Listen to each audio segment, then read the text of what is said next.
The waiting area was nearly empty when I arrived, the ticking of the wall clock the only sound filling the room. A faint antiseptic scent lingered in the air, sharp and clean. I had booked the last appointment of the day, partly due to my schedule, partly to avoid crowds. I was exhausted, emotionally more than physically. I hadn't been sleeping well, and the heaviness inside me had started to feel like something that needed a diagnosis. When my name was called, I stood, smoothed my scarf, and stepped into the hallway. His office door was already open. "Good evening," he said, rising from behind his desk. "I'm Dr. Zion." He was younger than I expected, probably in his mid-30s, with clear eyes and a voice so calm it made my shoulders relax without meaning to. He gestured toward the chair across from him, and I sat, keeping my hands in my lap. "What brings you in today?" he asked. I hesitated before answering. "Honestly, I've been feeling off. Tired. Sad. I thought maybe I needed some tests done." He didn't type anything right away. He simply looked at me, listening in a way that felt rare. "You seem like someone carrying more than just physical tiredness," he said gently. That caught me off guard. I wasn't used to being seen so clearly, especially by strangers. Something in me wanted to retreat, but I stayed. Maybe because for the first time in months, someone had noticed what even my friends had missed. The consultation went by in a blur, blood pressure, a few questions, a brief physical checkup. Just as I reached for my bag to leave, he paused.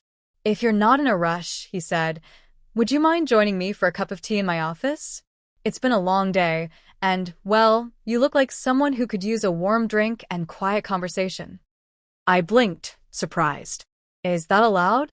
He smiled. "Consider it off the record." I should have said no. A small voice in my head warned me that this was unusual, maybe even inappropriate. But I nodded instead. A few minutes later, we were walking down a quieter corridor toward a side room labeled Private Office, Staff Only. He unlocked the door, holding it open for me. The room was dimly lit and warm, with soft lighting and books stacked neatly on the shelves. A kettle whistled softly in the corner. As I stepped inside, I noticed he hadn't brought a file or a stethoscope. Just 2 mugs and a steady silence. He closed the door behind us. And that's when everything began.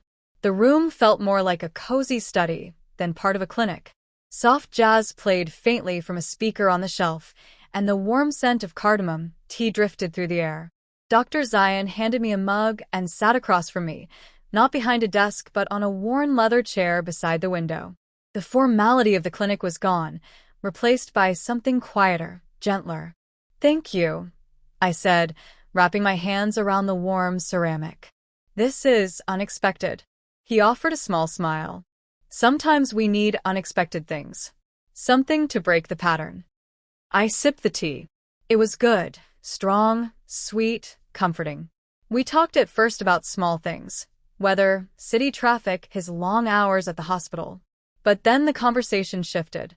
Not forcefully, but naturally, as though we'd known each other longer than the 30 minutes I'd sat in his clinic.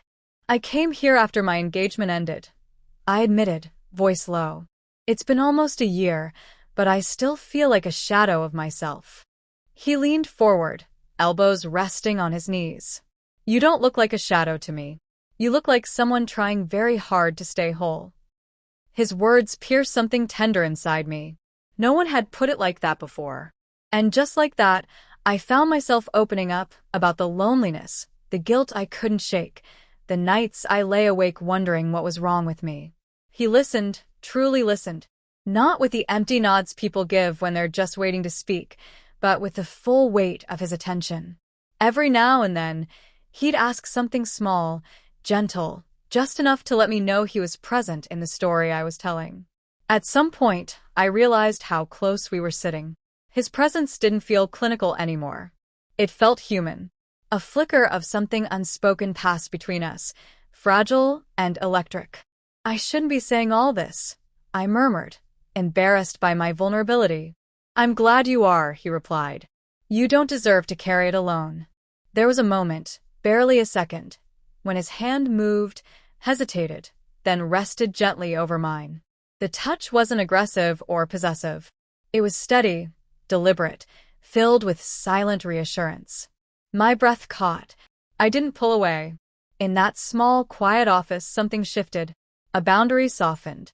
Maybe it was the loneliness, maybe the way his words settled like balm on old wounds, but I felt something unfamiliar rise in me. Hope, perhaps. Or danger. He didn't push anything further. He didn't need to.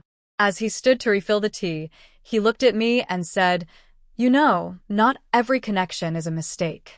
And just like that, I knew I'd be back.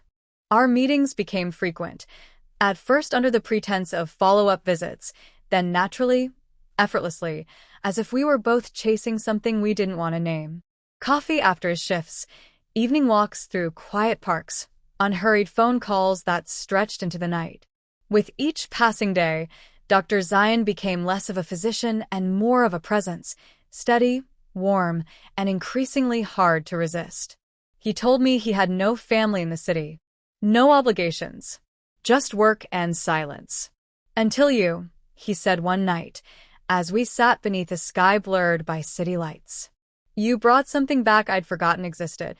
His words wove through me like thread through fabric. I wanted to believe him, and I did. I found myself smiling more, laughing without realizing. My friends noticed. My mother asked if I had met someone. I said no, not ready to define it. But the truth was written all over me.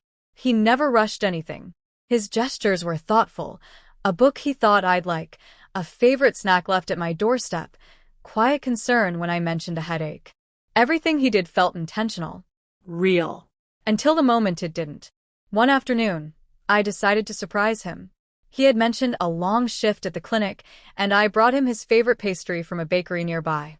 The receptionist greeted me with a puzzled expression. "You're here again?" she asked casually. I thought his other guest just left. My heart skipped. "Other guest?" She shrugged. "A woman. Dark hair. Looked like she knew her way around." I forced a smile, nodded, and walked toward his office with a strange tightness in my chest. I didn't confront him right away. Instead, I observed. I listened. The next few days, his patterns seemed slightly off. Delayed replies. Canceled plans. A softness that once felt genuine now seemed rehearsed. I asked him about the woman. He laughed. "Oh, a pharmaceutical rep. Comes by every now and then. Nothing to worry about." But I was worrying. The seeds of doubt had been planted, and no matter how hard I tried to ignore them, they sprouted in every silence, every vague answer. Then came the night we kissed. It was raining, a soft, cinematic drizzle. We had been walking, lost in conversation, when he paused beneath a street lamp and looked at me like I was the only person in the world. "I'm here with you," he whispered, and his lips found mine. It was gentle, slow, meaningful. And yet, as my heart raced, a part of me still wondered, who else has he said this to? That night, I couldn't sleep. My emotions tangled between joy and suspicion. I was falling, but unsure of what I was falling into. And I was starting to question who, exactly, I was trusting with my heart a week past. The warmth between us remained, but something underneath had cooled. I tried to ignore it, convincing myself that doubt was just fear wearing a different face. Still, I couldn't shake the receptionist's words, or the growing ache in my gut that whispered, "You're not the only one." So, I did something I had never done before. I stopped announcing my visits. That Friday, I showed up at the clinic just before lunch. The waiting room was quieter than usual. I walked past the front desk with a confident smile, pretending I had been called in. No one stopped me. His office door was slightly ajar. I heard her laugh before I saw her. A woman with dark, curled hair, sitting comfortably across from him, her hand lightly resting on his wrist. He was smiling, that smile, the one he gave me when I spoke about my fears, my heartbreaks, my hope. I froze. My world narrowed to the sound of their laughter, the closeness of their posture, the familiarity that made it clear. This wasn't work. This wasn't business. This was betrayal. I didn't walk in. I didn't confront him. I simply turned, walked out, and sat on the edge of a low wall outside the clinic, numb. I waited until my hands stopped trembling. That evening, I messaged him. "Were you busy today?" His reply came quickly. "Just patience. Long day. Miss seeing you." And just like that, the truth collapsed on top of every sweet lie he had built between us. Later that night, I found his Instagram. A photo posted just 2 days before, he and the same woman, smiling in front of a seaside view. The caption read, "With my forever." I didn't cry. I didn't scream.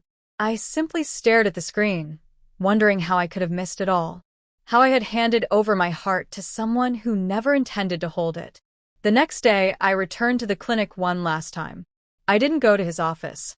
I left a letter with a receptionist. "You could have told me the truth. I might have still walked away with pain, but not shame. Thank you for the reminder. I deserve more than almost love." Then I walked away.